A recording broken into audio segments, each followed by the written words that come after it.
Getting these two ready to go to Germany. A couple more slot method, one Ergo Super Grip and one single layer. And I've been asked a few times about this particular attachment, and are there better attachments out there? Maybe. Are there simpler attachments? Probably not. That's the reason I like it.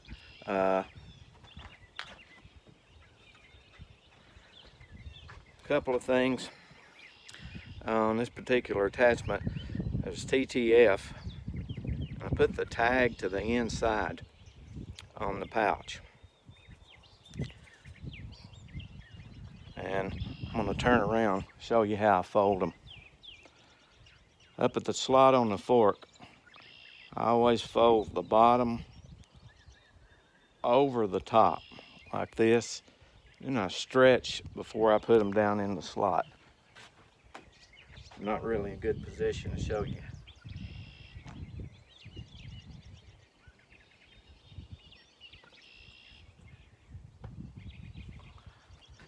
Anyway, you stretch and push it down in here. The tag being on the inside and the way they're folded up here, bottom over the top, kind of elevates them. You can fold them either way, but it elevates them a little bit and kind of makes it easier to reposition it after a shot.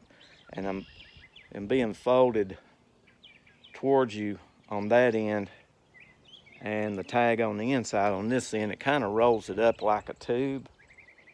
So when you, I don't know if I'm getting it on here, when you pull it back, it makes a narrow,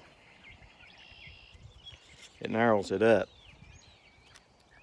And I use that to sight with. Same thing on the other side. Bring it around. It goes in the slot in that direction, but I fold to the center with the first half, and I fold the bottom over the top. Then you stretch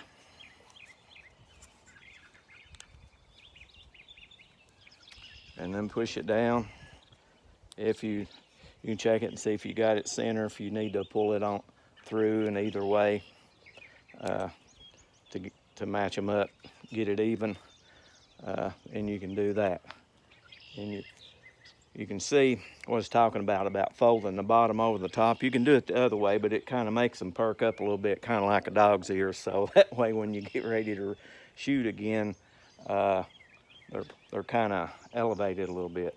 Oh, while I'm holding this is one of my newest creations.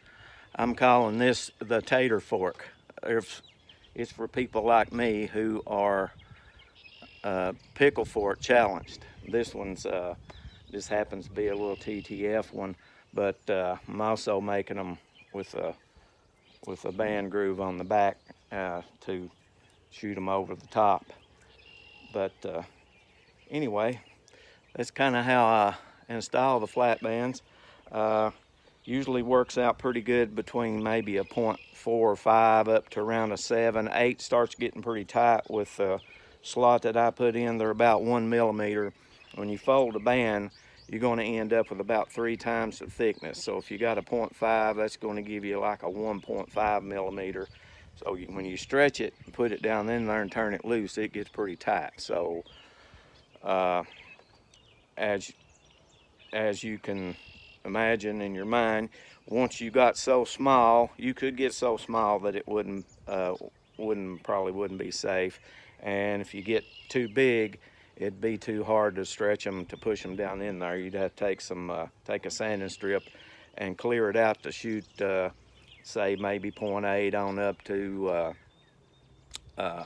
1 millimeter, and maybe you 1/16 gum rubber and stuff like that. So it's got some limitations. You got an area there, say you know, say from a 0.5 to a 0.7, maybe a 0.8, that you know, range you can get in there. And if you move it on up to shoot the thicker ones, then that's gonna limit you on how small you can go. So it's just something you kind of gotta play around with, and that's how I do it. So you guys, thanks for stopping by, and stay safe out there. Maybe this year we'll get to put this virus in the rear view mirror. Catch you next time.